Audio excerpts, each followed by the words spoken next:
Hello, bookish friends. It's Ivy Reads with another book review. Sadly, I don't have a physical copy of this one, but I will be reviewing of Gods and Monsters, which is the third book in the Serpent and Dove trilogy. So, really, I'll be reviewing the whole trilogy. It's by Shelby Mahurin. I hope I pronounced that right. Um, and the book started really slow for me. I wasn't loving it. This review is going to contain some heavy spoilers, so fair warning if you haven't read the book or the series.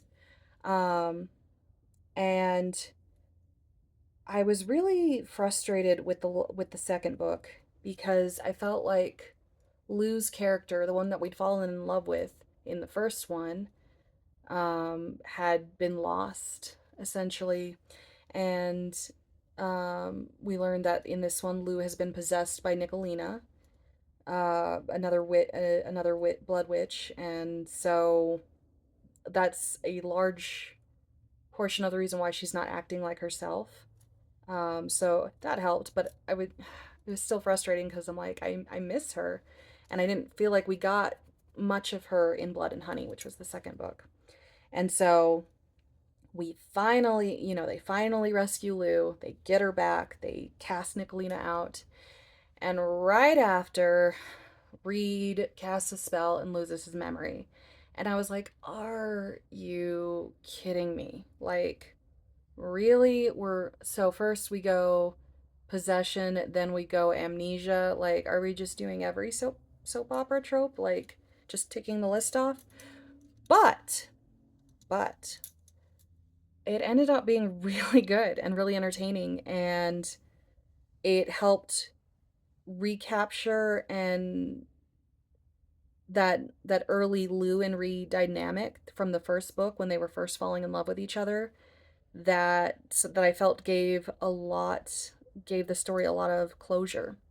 And because one of the things Nicolina had said to Lou while she was possessing her was, if he had known that you were a witch when you first met, he never would have fallen in love with you.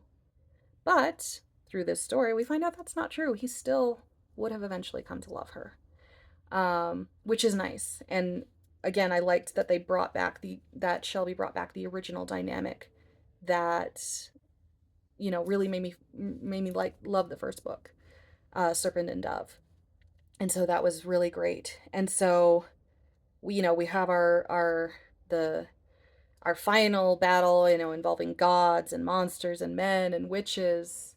And it was good. It was well paced. It didn't feel too easy, but it also, like, it felt very satisfying, I would say, like the effort to reward ratio.